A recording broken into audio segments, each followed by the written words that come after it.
They got upset and they killed the bill. It could only have the weight, purity, and the mint mark. No other information was or designed. Ron DeSantis passed a horrible bill. Companies that now need to get a money services business.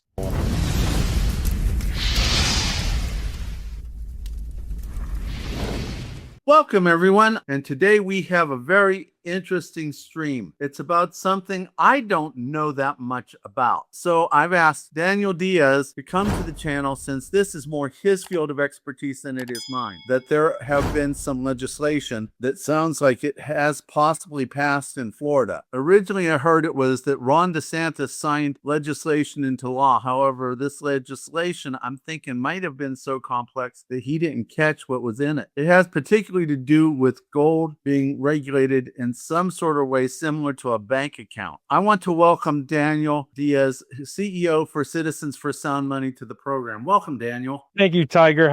Thanks for having me on. And been noticing that there have been a lot of YouTube channels and other organizations putting out information about the Florida legislation. They just don't know the whole story. So I wanted to basically set the record straight and come and explain what's going on. There seems to be a lot of misinformation on this topic. And I'm starting to find out there's a lot of misinformation through a lot of legislation and a lot of multiple states. I want to encourage your viewers and listeners, and I'll encourage this a few times, go ahead and ask questions, because when it comes to the legislative process, it's not as simple as the Schoolhouse Rock, where this is how a bill becomes law. It's a lot more nuanced and a lot more stuff that goes on behind the scenes that people just don't know. So I want to start from the beginning. Back in 2023, when I was hired as a legislative director, we started lobbying to make gold and silver legal tender in Florida. 2023 for the 2024 session. We are able to get some sponsors, and the way that the bill was written, we got support from the House and they were willing to move it forward. We just could not get it into a committee because the Senate president at the time just wouldn't allow it. But we were able to get a $200,000 appropriations bill to study the impact of making gold and silver legal tender. So now comes the off session of 2024, which is late summer, beginning of the fall, where they have committee weeks. We were able to successfully get multiple bills through in Florida with some of our partners in the movement, other special interests that were lobbying initially against us, but then we were able to work together near the end for the better part of about 5 months. Myself and Anthony Verdugo, the lobbyist we hired to help me get the gold and silver bill pushed through, work with legislative staff. So if you don't know how bills are really passed, it isn't like the sponsor writes a piece of legislation and then pushes it through. Yeah, if they're really active and they write the legislation themselves. But typically what happens in the legislative process is you have special interests that write the legislation and lobbyists who are out there doing the work, educating the legislature, supporting the sponsors. And the sponsors are everything. The sponsors are your champion when you're a lobbyist. So in our case, we had Representative Doug Bankson and Senator Ana Maria Rodriguez in Florida. They were our champions. But they're just two members of an entire machine called the legislature. And even though Senator Ana Maria Rodriguez has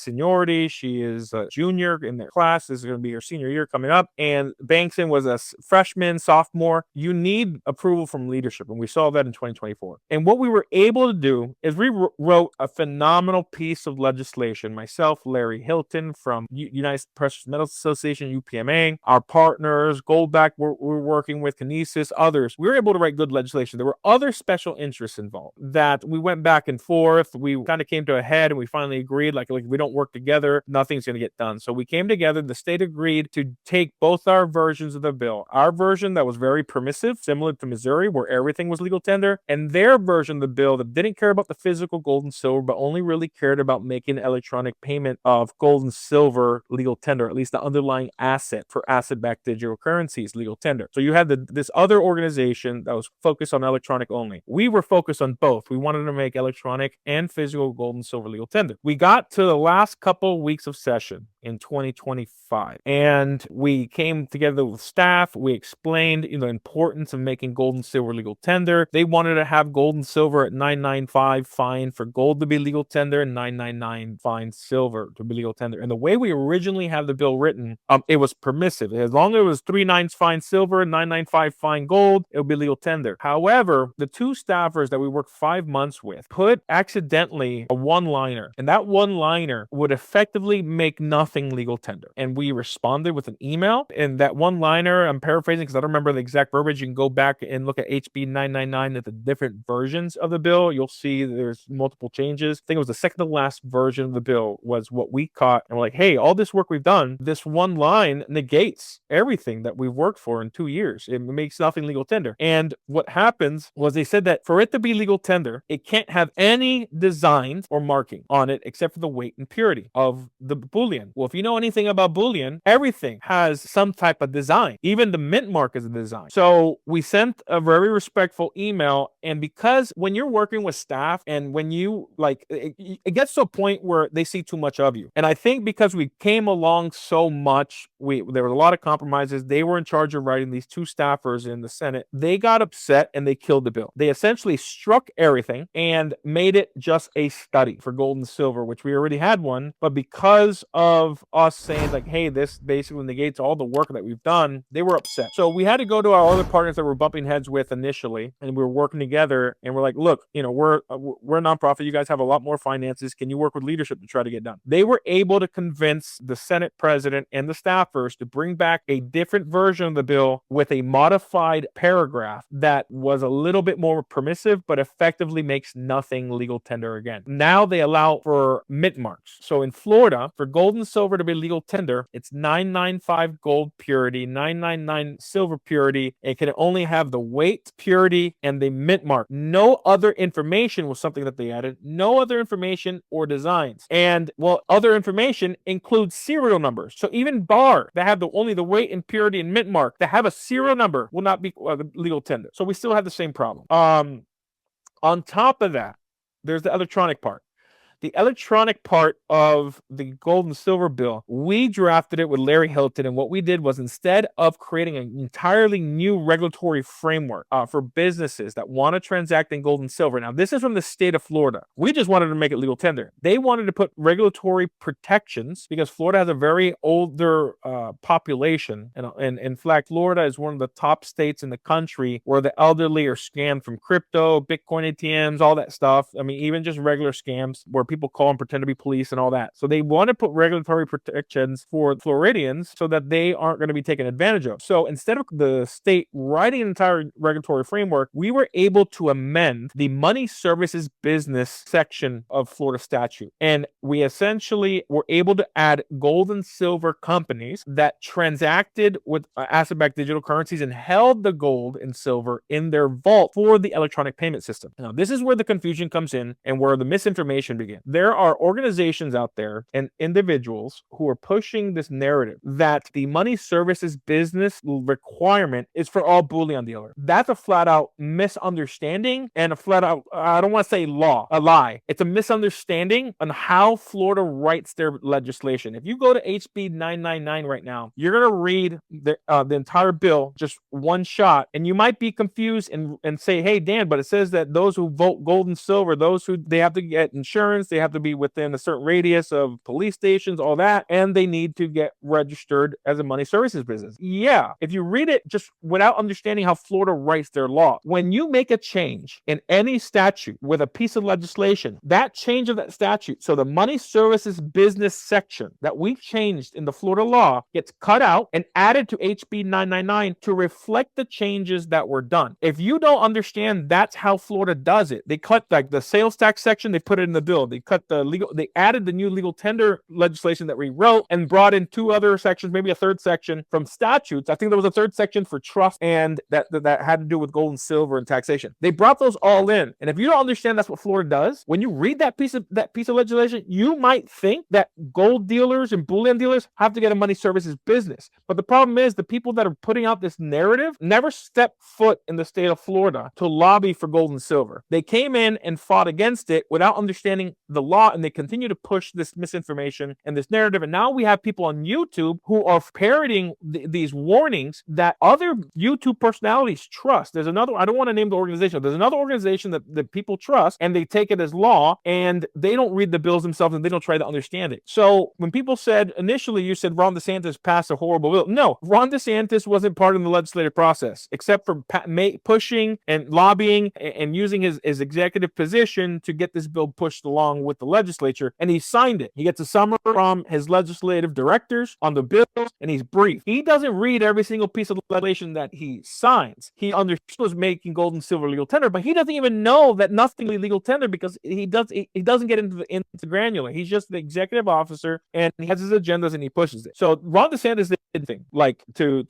kill gold and silver or crush gold and silver. It was the two legislative staffers and I don't want to mention the committee because there's only so many staffers in different committees who killed the bill. Now, this past year, because of us stepping on toes in 2025, we kind of took a step back and we let the Sound Money Trade Association, the chairwoman, Kim Coleman, lead the charge. She got with the new Senate sponsor. Now, when the bill in 2025 passed, there was a provision that the regulatory framework for the electronic payment system had to be approved by November 1st and ratified this legislative session in 2026 for the entire law to take effect. Okay, so what happened this year was there was a piece of legislation, I think it was HB 1311 if I'm not mistaken. I'll look it up and I'll let you know exactly what it is, Tiger. But that piece of legislation, all it initially did was ratify the rules that were set up for companies like Glint, Kinesis, the UPMA, One Gold, that have electronic payment systems that want to operate in the state of Florida. Sound Money Wallet, these are all companies that now need to get a money services business to operate in the state of Florida, and they also need to have physical gold and silver in the state of Florida for Floridians to be able to redeem physically. That was the initial version, but because of the legal tender part that was messed up last year, Kim was able to, in language, to fix, and we provided language too. So myself, Ben Schaefer, our director of operations, and our legal counsel, Larry, we put together multiple options to fix the legal tender portion of the bill. That's all we did. It got into committee. It was added at the last minute. The Senate president, because of what happened last year, he decided to strip the bill of the changes that would have fixed the legal tender portion of the bill because we were involved in getting the bills changed. So it went back to the original version. So HB 1311, I think it is, passed, and all it did was approve the regulatory framework that was established for money services businesses and focus on gold and silver companies. So now we still have to come back to Florida and fix the Florida bill and make sure that gold and silver, all gold and silver is legal tender. And unfortunately, for some reason in 2025, going back last year, when we were about to get the bill passed, I don't know why, but Texas took the exact same language that those two staffers put into the bill and put it in their legal tender language. So effectively, Florida and Texas, yes, passed gold and silver legislation to make it legal tender, but because Texas copied Florida, effectively nothing is legal tender. So we have this problem where bad legislation was copied, and there was just a lot of situations, nuances, and behind the scenes dealings that caused all these things. Now, the misinformation, I just laid the whole story out. You can tell I was there. I know what happened. The group that is reading the legislation is misinterpreting it and not understanding what the regulatory framework. So I can assure you, no bullion dealer in the state of Florida needs to register as a money services business unless they are going to be holding the physical gold and silver for electronic payment systems. That's it. If you are involved with the electronic payment system and you have a vault, yes, you're going to have to register as a money services business because the transactions are happening. And you're going to have certain insurances and so forth. If you're just vaulting regular people's gold and silver, you don't have to get a money services business license or MSB license. That is a